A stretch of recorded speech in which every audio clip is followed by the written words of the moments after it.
Welcome to the Megacast, our live daily TV, radio, and streaming show talking about all things Oakland County and the state of Michigan. I'm your host, Tyler Kieft. You can always find us and our partnering stations right here in Oakland County and statewide by visiting civiccentertv.com/megacast, where you'll find links to each and every one of these stations and their original programming in the 23 hours of the day that they're not joining us live Monday through Friday from 10 a.m. to 11 a.m. or live to tape afterwards in select areas. As well, on our Megacast page, you'll also be able to find all of our full episodes and individual segments on demand, so that whether you're able to join us live Monday through Friday every single day, or some days of the week, or even just in part here and there all throughout the work week as we air live right smack in the middle of your morning, you can always find us on demand on your time, anytime on civiccentertv.com/megacast.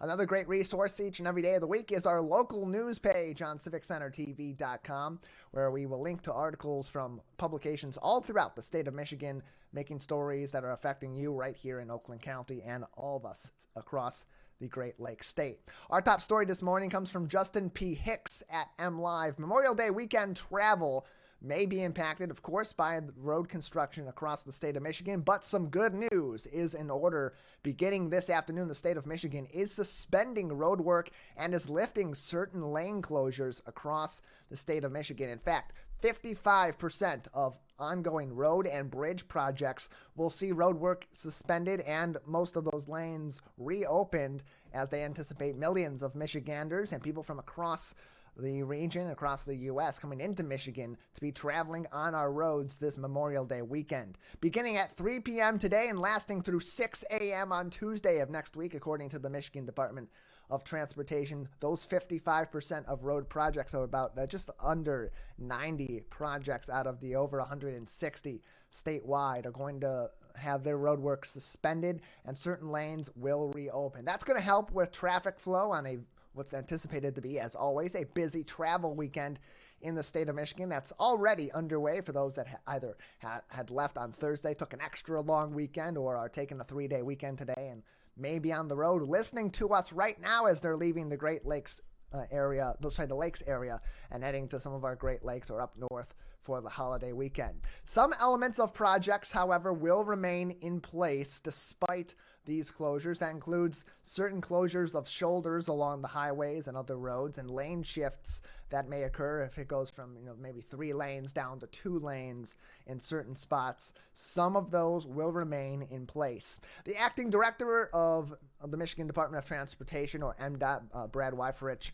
told MLive that they're still urging driver safety despite the road construction and congestion not being as severe this holiday weekend, saying construction obstruction does not mean, the removal of construction obstruction does not mean you can let your guard down on Michigan's roads. You still need to drive safely. You shouldn't be speeding. You should give plenty of space and take plenty of time to get from point A to point Z along your travel this weekend in Michigan.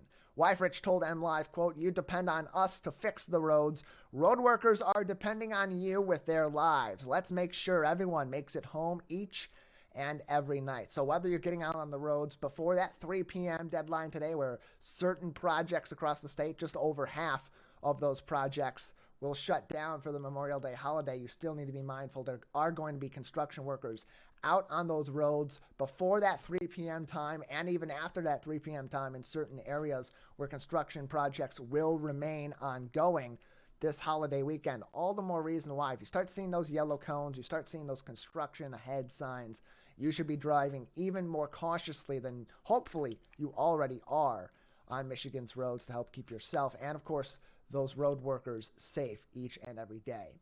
Some projects and their lane closures will remain over the holiday weekend, as we mentioned. That includes those roads going northbound toward the Mackinac Bridge, including I-75 North, the left lane from Levering Road to US 31 in Sheboygan County will remain closed during this holiday weekend. Additional closures that will remain in place: M26 in Keweenaw County, M69 in Crystal Falls, Michigan 123 in Lucey County, US 2 in St. Ignace, US 41 in Houghton County, US 45 in Ontonagon County, and US 141 in Iron County, all among those road closures that are expected to remain in place. That in that other 45% of these road projects and road closures that will remain over the holiday weekend and not be shut down in any way, shape, or form.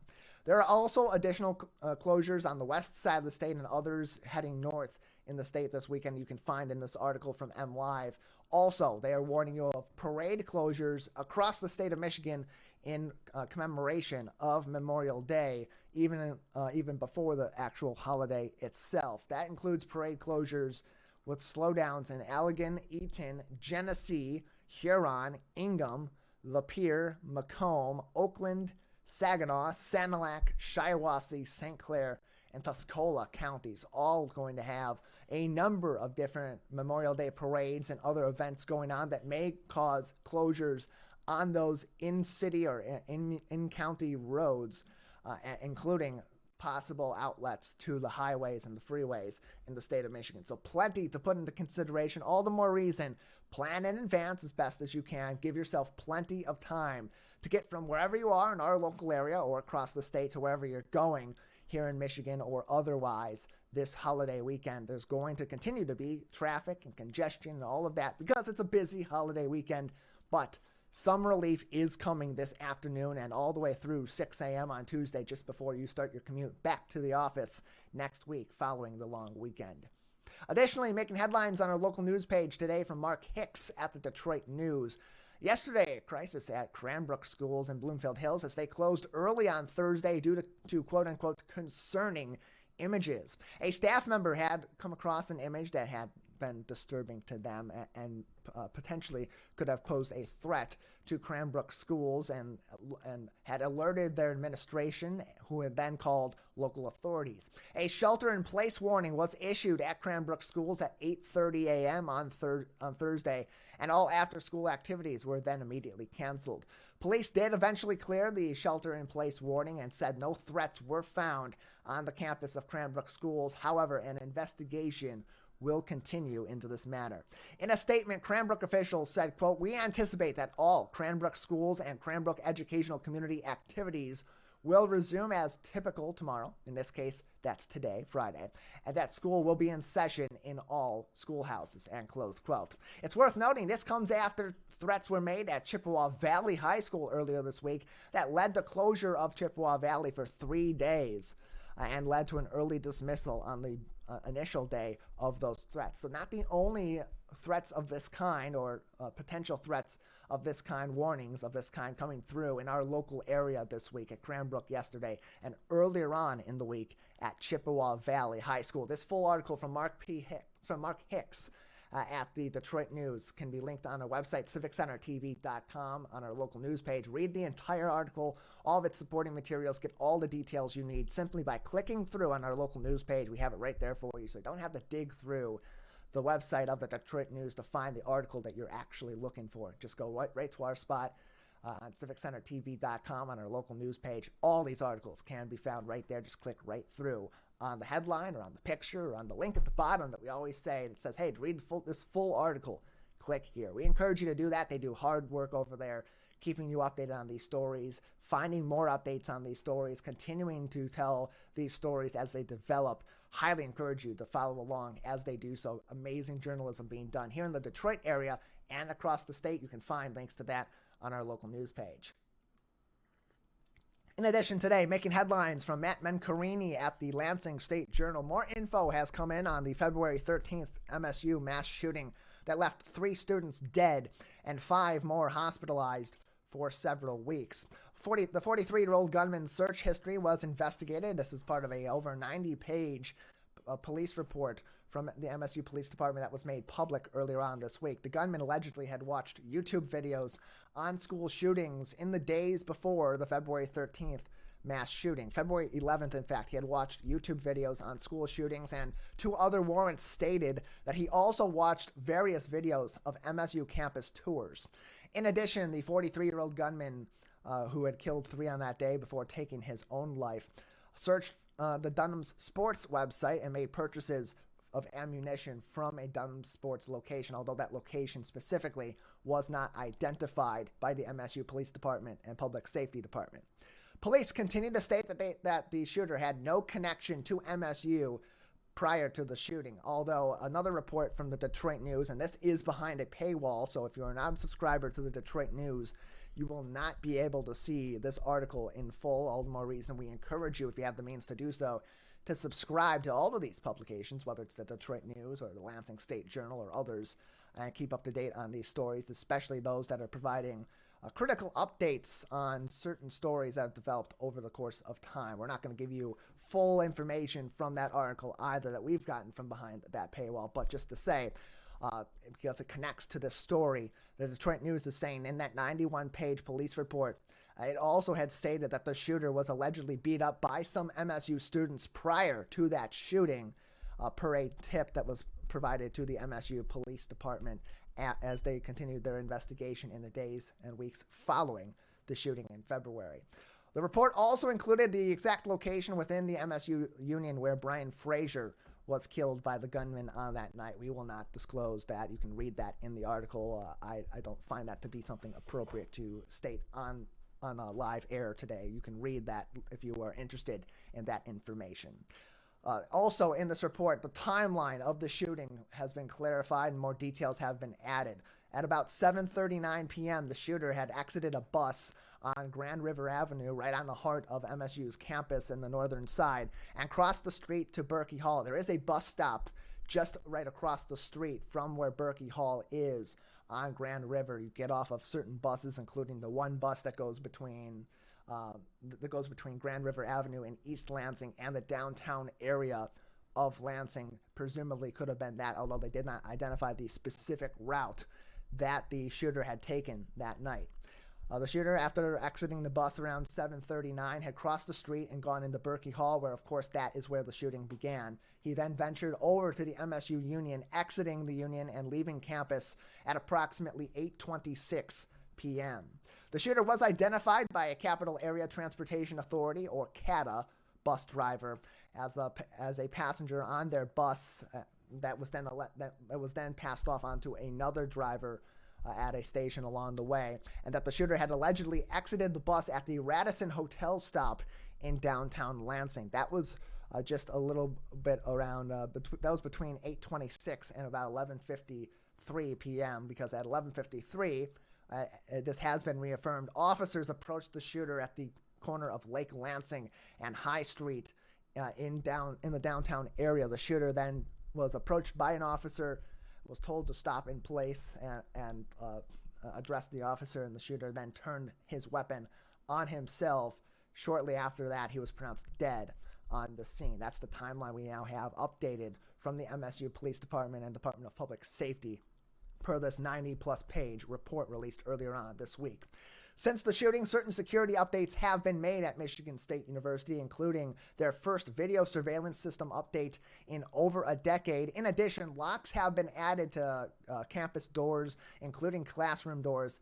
Over 1,600 locks in total have been added to locations around the campus. In addition, time restrictions on public access to certain buildings has also been restricted. That includes places like the MSU Union that is reopened for the most part. There are certain parts that remain closed at this time, but it is mostly reopened to the public. There are certain hours of the day that you can access these buildings, and then usually sometime in the early part of the evening is when those buildings will then automatically be locked and only be accessible with a key card, with an MSU key card for students and staff. That includes dormitory buildings, also in certain classroom facilities as well, that can only be accessed with an MSU card that is active at this moment. That full story from the Lansing State Journal with a lot more details on this update from the MSU Police Department and other investigators on the MSU shooting, trying to put together that timeline and trying to figure out the motivation potentially that was behind this massacre at Michigan State in February. They continue to update this. This is just their first report, and this is all the information that's currently provided publicly through that report. A link to that article from the Lansing State Journal. It's on our local news page on civiccentertv.com.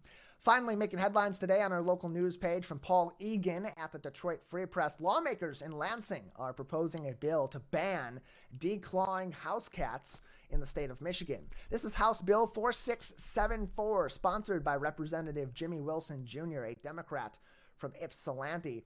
In this law, should it be passed as it currently stands, it would ban declawing with the exception for declawing in quote-unquote therapeutic purposes. No, therapeutic does not include the therapeutic effects that it has on you to not have your cat scratching up your couch and other furniture. Luckily, you can't see on my couch behind me because it's off frame over on in this general area. Scratches on the side of my couch from Jax and Idle, who are off somewhere else sleeping during this show. Apparently, in their opinion, this is great sleeping material. Maybe, perhaps you feel the same way, although I would not encourage you to slide into my DMs on Twitter to tell me how boring I am if I am. Just, simply, be nice about it. I'd appreciate that. I'd also appreciate that from you two over there sleeping, although I won't wake them up. I digress. New York and Maryland are already banning this practice in their state, per Representative Wilson's legislative and policy director, Alea Schuyler Dotson, who was quoted in this article. Dotson noted, many think that it's just trimming the nail, but in fact, that is not the case. In some cases, they are removing part or all of certain bones in the paws of these cats. A good analogy that I've been given in the past to describe this, as I had been looking into whether or not to get a cat a few years ago, and then whether or not to have that cat or those cats declawed, or if I should adopt a declawed cat, was an analogy I heard, and this was from someone that was very much opposed to declawing a cat. They had said, basically, imagine having your toes cut off just cause. Probably not the most accurate description of what declawing is, although it's removal of bones that sometimes is more for cosmetic reasons necessarily than for legitimate reasons, depending on who you ask. There really are two schools of thought here, that it can be necessary in some cases, but it generally isn't necessary, in fact is dangerous, and others that say it's not entirely dangerous, but it's not entirely helpful, and you should consult with your veterinarian. In this article, that sort of notion that there is removal of bone material when you do declaw your cat was confirmed by Dr. Dana Tatman-Lilly, an associate veterinarian in Livingston County and the president-elect of the Michigan Veterinary Medical Association. The medical association does, however, oppose this bill, and Dr. Tatman-Lilly said the reason behind that is they claim it infringes on the rights of veterinarians who have trained for many years to make sound decisions on these kinds of procedures and whether or not they could be potentially harmful to a cat or helpful. Dotson from Representative Wilson Jr.'s office also said that some declawed cats turn to biting as a form of self-defense because they don't have the defense of their claws on their front and hind paws anymore. And that can make them more likely to end up in shelters or abandoned by their owners because of problem biting. Those that oppose this legislation and would oppose banning declawing claim actually it's declawing. It is clawing of people and of furniture and other things that actually ends up making people more likely to abandon their pets or to a shelter or worse. And so that this bill would be harmful in that effect. Other experts say that a better approach perhaps would be to not make a banishment one way or another, but rather focus on educational efforts to inform potential cat owners or current cat owners of a better approach to declawing, or when it can and cannot be helpful to cats. They want to help cat owners understand if declawing is necessary. For me, on my side, again, to mention my cats who are off in the distance sleeping still right now, is it that bad? Is it really? They're not going to talk back. You're not going to hear them over there. But anyway, when I adopted these two cats in December of 2019 from a local shelter, I actually had to sign a document that said that I would agree to not ever have them declawed for any reason. I have signed that document, and some agencies, some adoption agencies or shelters and so on and so forth may require something similar, an agreement to be made between yourself and that particular agency. Not all do, and there is no requirement behind this. However, the bill would not institute fines or jail time or anything of that sense if this were to be passed and declawing of cats was banned statewide. It would, however, put vets at risk of reviewing their veterinary license and possibly being subject to sanctions if they were to declaw a cat. So far, the bill has received no Republican support from the opposing caucus, and the bill is still basically in the discussion stage. It's not yet scheduled for a vote anytime soon. At least there wasn't any indication of that. And of course, like any other bill that's being announced and being discussed, it could be subject to change. How this all plays out is to be determined later on. This full article with more information and some background as well on this particular bill, House Bill 4674, that's proposing possibly banning declawing of cats in the state of Michigan, alongside other states already doing so, such as New York and Maryland. That can be found in this article from Paul Egan at the Detroit Free Press, linked on our website, civiccentertv.com, on our local news page. That's also where you'll find all of our headlines that have been making news all throughout the week this week, and those will remain on that page this time until Tuesday of next week as a programming note due to the Memorial Day holiday and our live coverage of parades and ceremonial activities in Kegel Harbor, Sylvan Lake, and West Bloomfield Township. We will not have our live programming on Monday morning, including our 90 minutes of news between the Splash Live and this program, the Megacast. We will return on Tuesday with regular programming. So those headlines making news this week will remain on our local news page for an extra 24 hours before we reset that on Tuesday morning for next week's stories and more editions of the Megacast. All of those headlines that are still on our local news page will remain there, with public health information from the CDC, the Michigan Department of Health and Human Services, and the Oakland County Health Division. We have an excellent show coming up for you on today's edition of the Megacast. Up next, education enrollment numbers in our public schools are dropping. How is that affecting funding for our local schools right here in Oakland County? In addition, we'll talk about the auto industry continuing to be a big part of Michigan's economy, where that goes in the future, and how that could impact our economy, and more economic and business-related issues affecting you right here in the state of Michigan with Dr. Michael Greiner from Oakland University after this break. Stay tuned. You're watching and listening to the Megacast. Like what you see? Beautiful works of art, masterworks of metal, and accomplishments of artistry will be on display near you. All kinds of artists from all walks of life come together to celebrate their skill and appreciate their work's beauty. Hot Works presents the 2023 Orchard Lake Fine Art Show. Stop by July 29th and 30th between 2 and 10 p.m. between Powers and Daly off of Orchard Lake Road. Now that the vaccine is available for children 5 and up, why do you recommend it? Kids are part of the community and they can spread COVID. We're seeing both healthy children getting sick from the virus as well as children with underlying health conditions. They can easily bring the virus home to other people that are vulnerable and make them sick as well. This vaccine can change that and keep children safe. It's essential that your children get vaccinated to protect them, to protect your families, and to protect those in the community around you.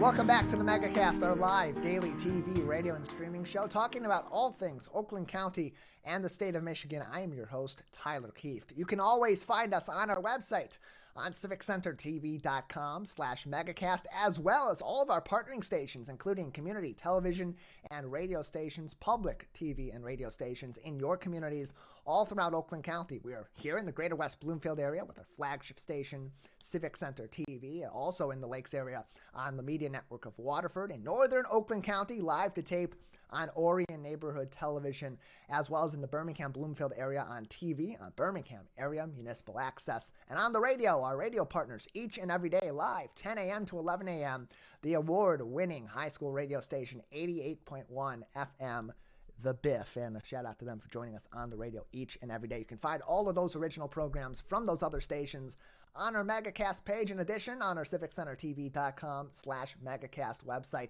you'll find all of our full shows and each individual segment on demand. So you can watch us live Monday through Friday from 10 a.m. to 11 a.m., or you can watch us anytime on your time on civiccentertv.com. One of our favorite segments to be watched each and every week by those of you watching us at home and listening to us on the radio is our weekly business and economics segment with Dr. Michael Greiner, an associate professor of management in Oakland University School of Business Administration, who joins us once again today on the Megacast. Dr. Greiner, thanks for being with us. It's great to be here, Tyler. Happy Friday. Yeah, happy Friday to you, kicking off this long Memorial Day weekend, and some news making headlines all throughout the state of Michigan, including some not so great news in our local area for public schools. We talked about this in our headline segment earlier on in the week. 27 of Oakland County's 28 school districts seeing enrollment drop between the 2019-2020 school year and this particular school year per count day metrics. The only school district that actually maintained or grew during that time was Clarkston Public Schools. Now, this has a massive impact on our local schools, particularly from state funding. And that's why when you're seeing staggering numbers such as Madison losing almost 20% of its students, Oak Park just under 17%, and Pontiac around 15%, this could have a huge impact on our local schools. It certainly could. Yeah, I was especially surprised seeing the numbers from Madison and Southfield. But it's actually been kind of a trend that we've been seeing statewide going on for quite some time now. I mean, you've got a couple things going on. Number one, you've got the demographic issues that we've talked about before, which is that you've got fewer children, essentially. And that's something that's impacting education from the beginning to the end. You know, we certainly feel it at the university level at this point, where there are just fewer students out there. And so there's more competition for fewer students out there. But what's more is, especially as a result of the pandemic, people discover that there are other options for educating their kids. You know, there has been growth in the private schools, but the place that we've seen particular growth actually has been in homeschooling and in doing things like, I guess there's an online free public school that you're able to take. There's been huge growth there. And the reason is people are saying, hey, we had our kids home, we were able to educate them, things went well there, so we're going to stick with it. And it's really kind of changed the dynamic quite a bit for a lot of these schools. And as you point out, though, the impact is dramatic, because the way that state funding is distributed is it's based upon how many students each school district has on count day. They specify a count day, how many students you have on that day.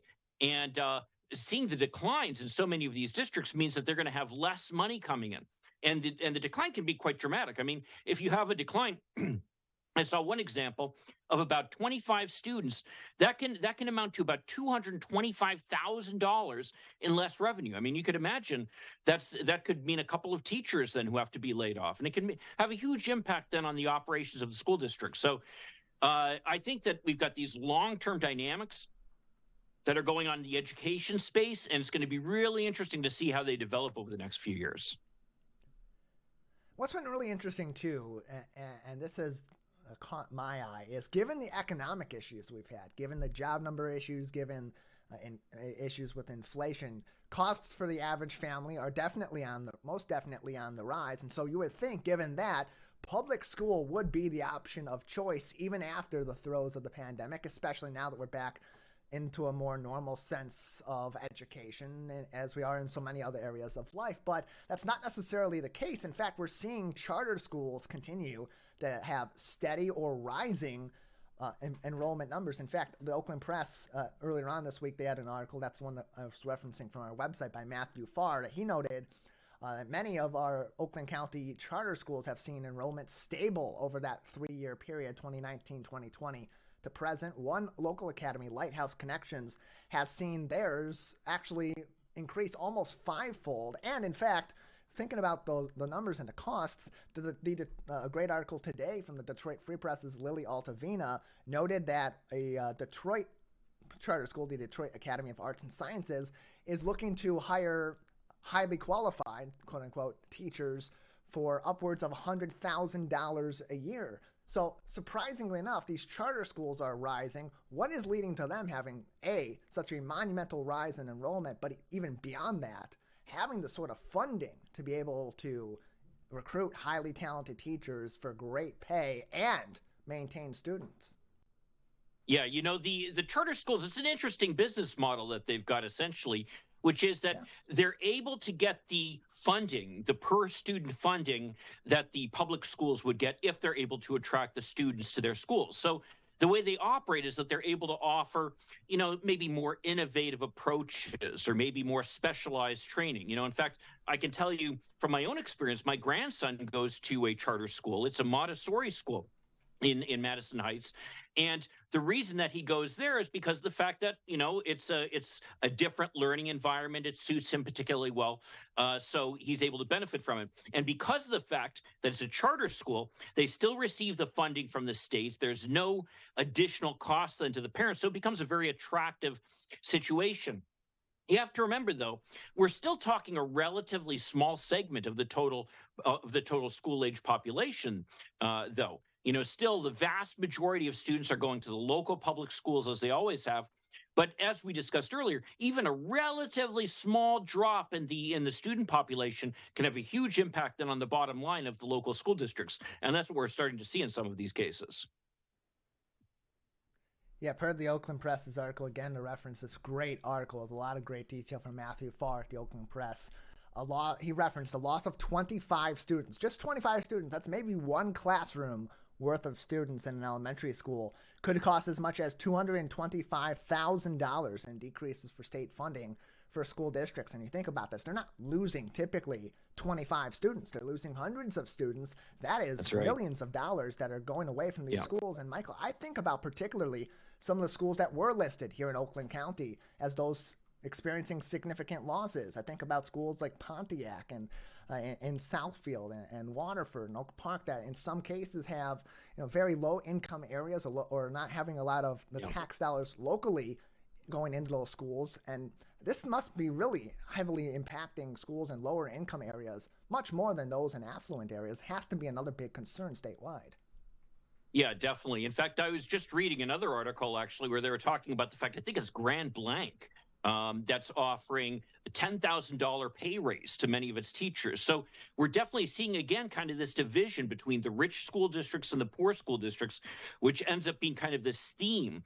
And and as you say, there's been, with schools of choice, there's been kind of this opportunity to kind of drain a lot of the students out of these poor, more struggling public school districts and take them to the wealthier public school districts or into the charter schools. And that really then hurts these struggling public schools because of the fact that they don't have the per student count going on anymore. Now, one thing that's interesting, just kind of global perspective here on it, is I was reading about the state budget negotiations that are going on right now.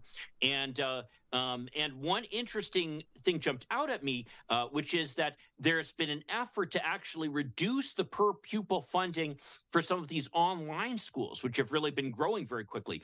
These are essentially charter schools where the students do their entire program online. So I guess you could say it's kind of a hybrid between homeschooling and charter schooling, and they get the advantages of some of the advantages of charter schools without the while also having some of the advantages of homeschooling.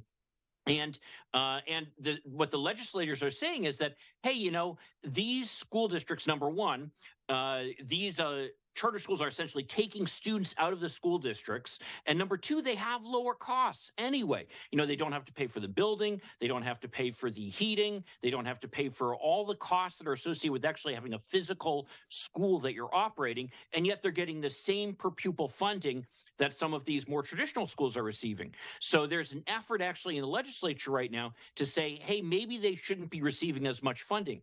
But it goes to show that there's this real dynamic going on right now where how are we going to deal with this change again, where people are moving away from certain public schools, going into other public schools, and in fact, overall public schools are declining, which then ends up being something that hurts the public schools overall.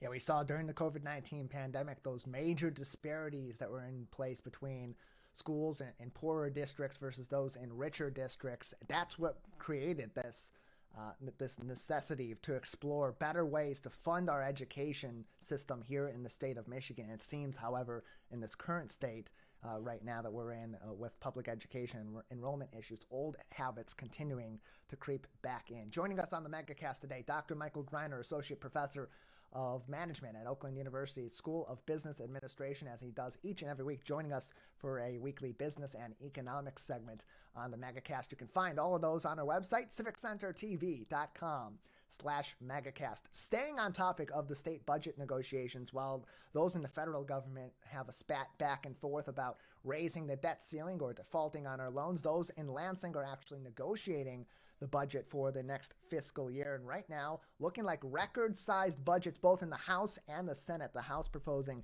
$79.5 billion. The Senate just a little bit behind, above that at $80.2 billion. And you mentioned some of the funding being focused on education, one of the so-called winners as of now in these discussions. I'd rather focus on calling them focal points than winners and losers at this moment in time, considering these are just discussions. So what are those focal points right now? Where is Michigan focusing on putting its money and in its investments going forward, especially given these record high budget numbers from the House and Senate? Yeah, well, Michigan really is in the catbird seat right now. And that's because of the fact that we have this huge surplus going on right now. And it has to do with the fact that the economy has bounced back so quickly. So there are, of course, record tax revenues. The federal government also had put quite a bit of money into the state. One thing that's a concern, of course, you mentioned the negotiations over the debt ceiling, is one of the possible actions that the federal government could take to try to resolve this issue is to claw back some of the COVID funding. Well over $1 billion could be at stake for the state of Michigan, where those are federal funds that have come to us, and we're hoping to use in certain ways to fund our own state. So we'll see if what happens there. But a lot of the other funds really aren't in play, and those include things like the Inflation Reduction Act. You know, that's the famously named act that really was a climate bill, very innovative climate bill, but gave a lot of funding to green programs, as they say, programs that are trying to shift us from more of a carbon-based economy over to more of a renewable economy. And the state has gotten huge investments in that. And as a result of that, we're hoping to basically take those funds and send them directly through to the environmental area. And that's something that, frankly, we've probably been underfunding under the years, and it's resulted in some of the things that we are all well aware of. I mean, we've heard about the situations with, for example, the lead pipes, not just in Flint, but in other cities as well.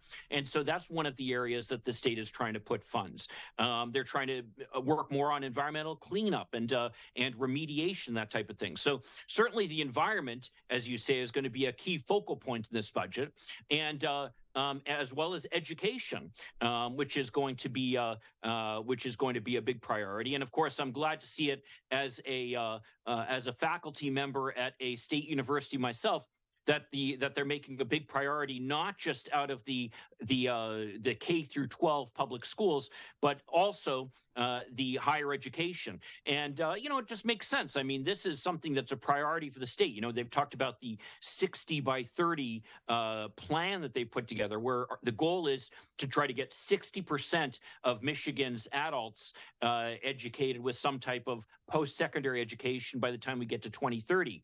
Right now, we're at about 50%. So it's a big step if we're able to accomplish that. And fortunately, it seems like the state is going to put some funding behind that goal. So that's also something that's been a priority with them. And then finally, the other big thing that we've seen that's a big priority is the large roads. Where there's been this effort to try to put more funding in the roads. I mean, we all remember when Governor Whitmer was first running for election, and she talked about the fact that we need to fix the damn roads, right? And so she has made some efforts there to try to put some funding in there. But really, the big beneficiaries there have been the larger counties, the major state roads, whereas less of the funds have been directed towards some of the more rural counties, some of the secondary roads there. And that's led to some tensions. But certainly, the road funding has been a priority there. So those are all things that we're seeing kind of being the big focus areas in the budget now, in contrast to some of the other areas that really aren't being prioritized quite as much. One of the areas, as I mentioned, are the rural roads. We're not trying to put so much money, I guess, into the rural roads as we are into some of these more urban, heavily used roads. The way that our funding formula had been in the past for roads is it actually gave some preference to the rural roads. And so as a result of that, there's been an effort in this administration to try to move some of the funding more to some of the more urban, larger counties, like Oakland County, for example, and Macomb County. And so the goal is to try to make some more progress on those roads, which I know all of us listening to this show are going to be very happy to hear about. One of the other losers, though, and something that's kind of near and dear to my heart that I'm a little concerned about, though, is some of the economic development efforts. You know, the governor had made a huge priority out of trying to use incentives to bring new investments to the state. And she's actually been quite successful in that regard. But the concern is, I guess, that there's this whole movement among certain legislators that, hey, maybe we don't want to offer so many of these incentives to try to get new investments. And I guess there's a little bit of a tension going on there where there might be some negotiations over how much we're actually going to be willing to put into some of these investments. And, I think it's important to note from a political standpoint kind of how this whole situation has developed, because this is the first time that we've had unified control of state government by the Democrats in 40 years. So the Democrats really, part of what you're seeing here is they're kind of excited about the opportunity that they have to really put their mark on the policies. So that's where you're seeing the shift in some of these priorities. But by the same token, the Republicans can't be totally ignored, because the fact that for the budget to go into effect on time, it needs to pass the Senate by a 2/3 vote. And to do that, you're going to need some Republican votes. So you need to essentially be able to negotiate with Republicans on that. And one thing that Republicans, for example, had said is a priority for them are some of these economic development issues. So there might have to be some negotiation there. But it's going to be interesting to see the way things go forward. Certainly, I know that the state is almost giddy with the kind of money that they're dealing with. We're looking at probably around an $80 billion budget, which will be a historic budget for the state of Michigan.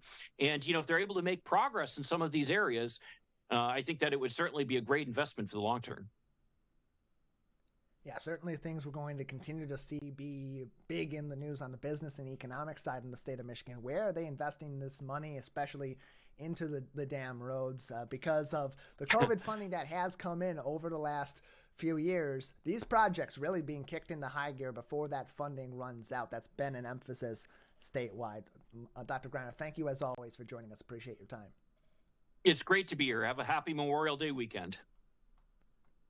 You as well. You can join Dr. Greiner and I for a discussion on the latest in business and economics here in the state of Michigan every Friday on the Megacast, and of course find us on demand, civiccentertv.com/Megacast. We'll take a break on the program. On the other side, one of over 350 charities and nonprofits supported on the Share Detroit platform. Stay tuned. You're watching and listening to the Megacast. In the face of COVID-19, staying healthy is important. And now the same is true in the face of flu. Influenza has the power to infect millions. But it's easy to protect yourself, your family, and your community. The flu vaccine is safe and effective. And with COVID-19 still around, it's essential. Together we can face flu season head on. Visit michigan.gov/flu.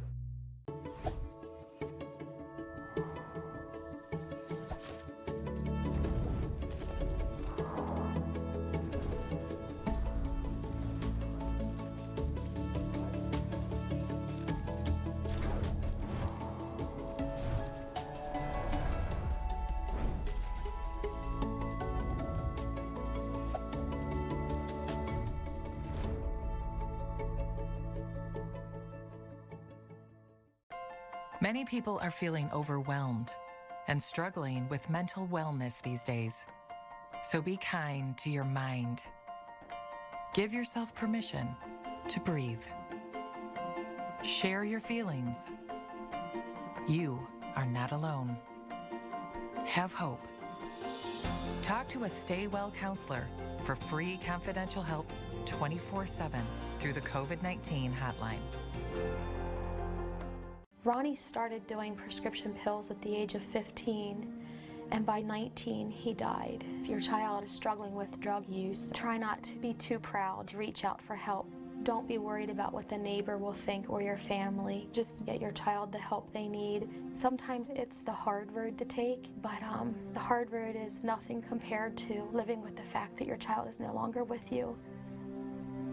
There's hope and help at drugfree.org.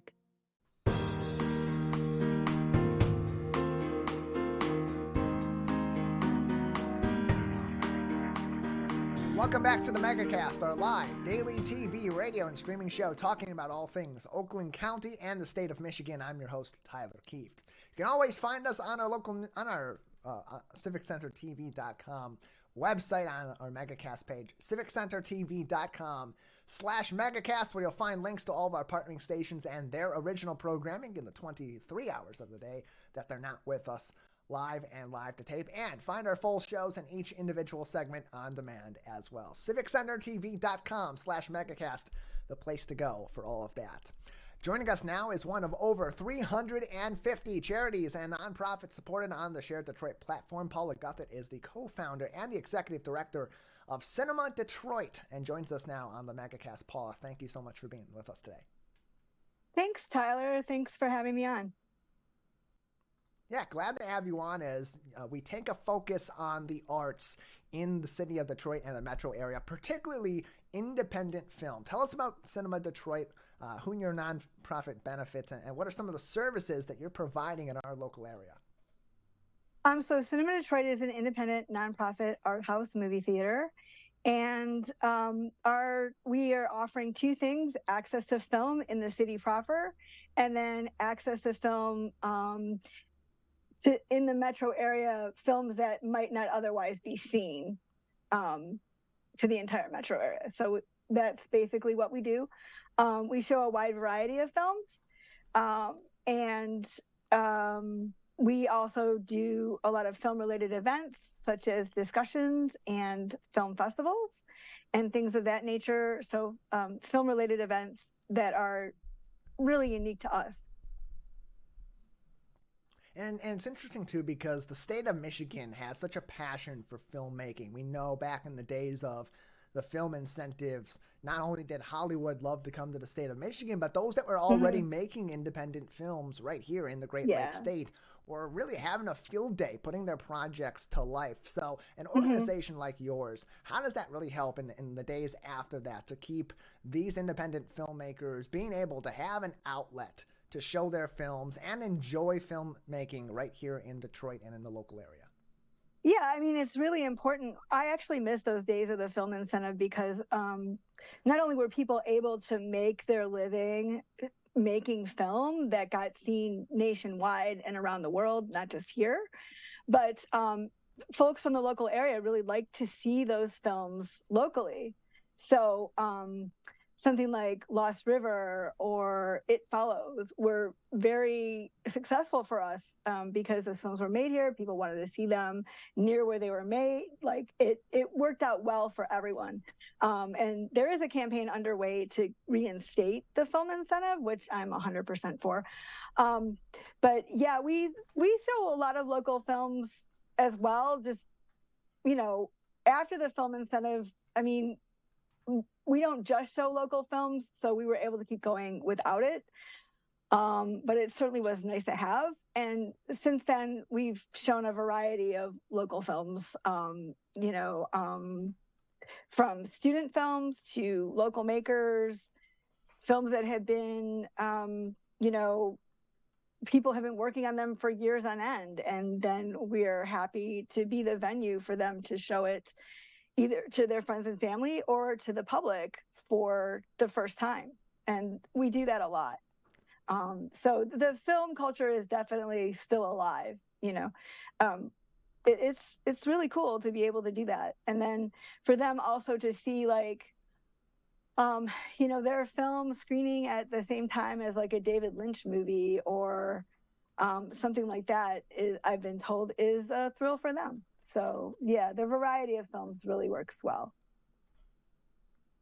And so you and your husband, Tim, you founded this organization in 2013, about 10 years Correct. of operations in the city of Detroit. So during that time, how has this organization grown? And then also not only been a benefit to the film community in Metro Detroit, but to the community that you're actually physically located in the city of Detroit? So like I said, we offer access to the immediate area. People don't have to leave the city proper to go to the suburbs to see a film that they want to see. And we are still the only first-run movie theater in greater downtown. And so that's the main way that we serve the immediate community.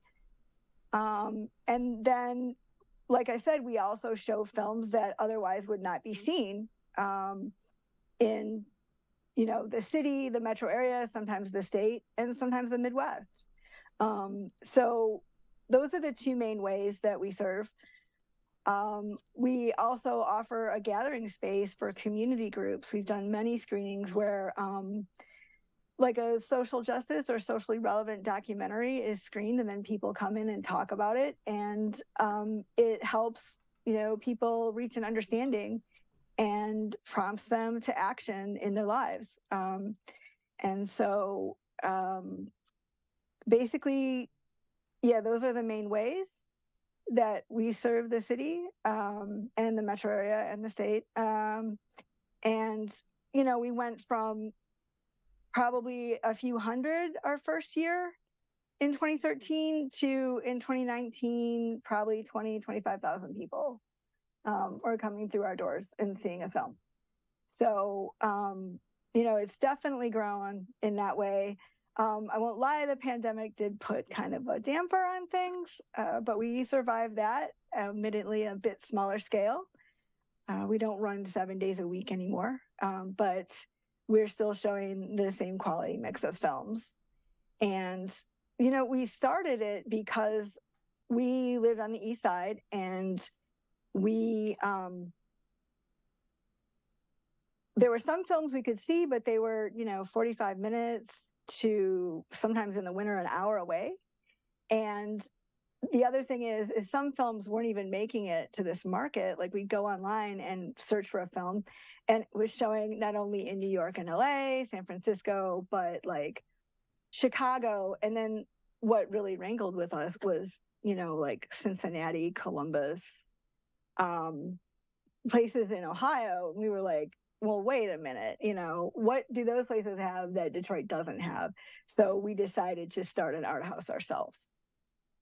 And that it just went from there.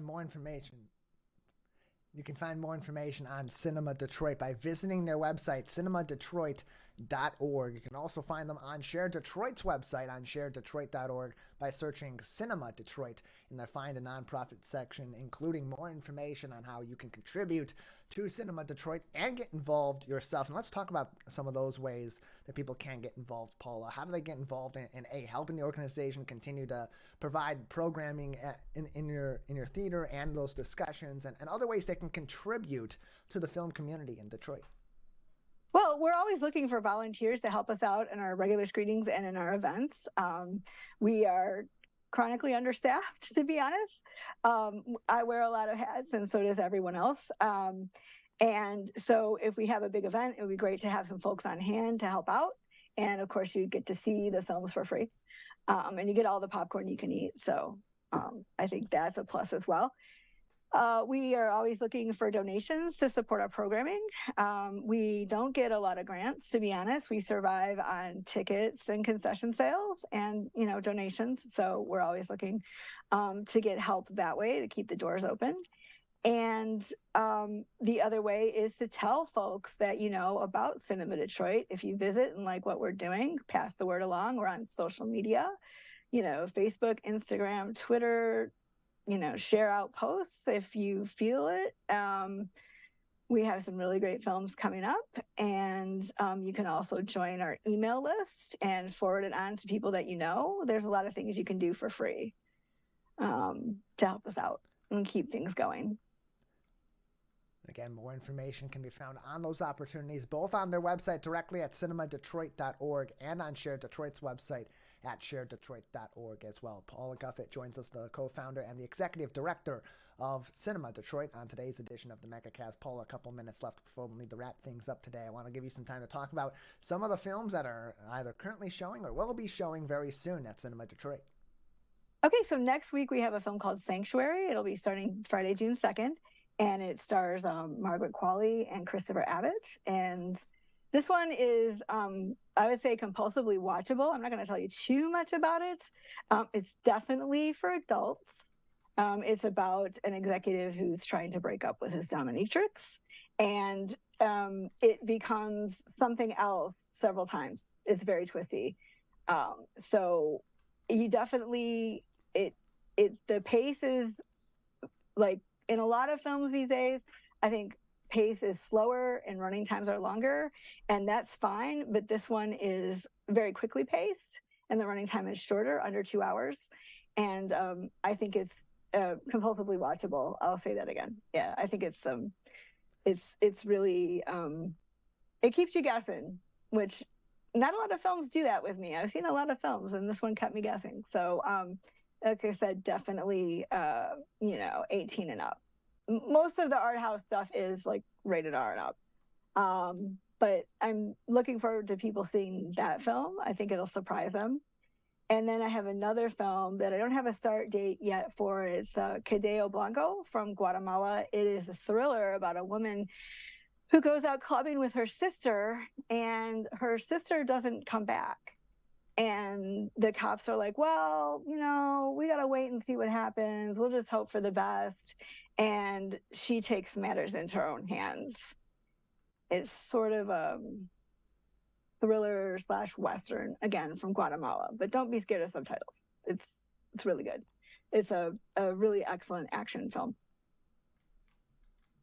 You can see all these films and more and get involved by going to cinemadetroit.org or visiting sharedetroit.org anytime for more information on Cinema Detroit and 350 plus other charities and nonprofits in the Metro Detroit area. Paula, thank you so much for joining us.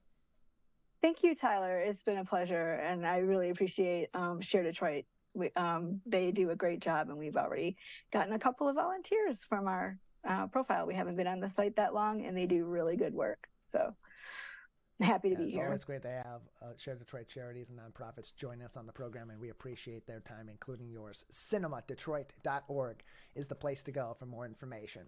That is going to do it for this week and for the long holiday weekend for us here on the Megacast. You can always join us on our Megacast page on civiccentertv.com/Megacast. Big thank you to Dr. Michael Greiner from Oakland University and Paula Guthat from Cinema Detroit for joining us today, and a huge thank you to our crew, Jared Clark at the studio of My Michigan TV, and our director, as always, Calvin Brown at Master Control at Civic Center TV. Until next time, I'm Tyler Kieft. Take care of each other. Have a safe and a happy holiday weekend, and we'll see you back Tuesday with another edition of the Megacast.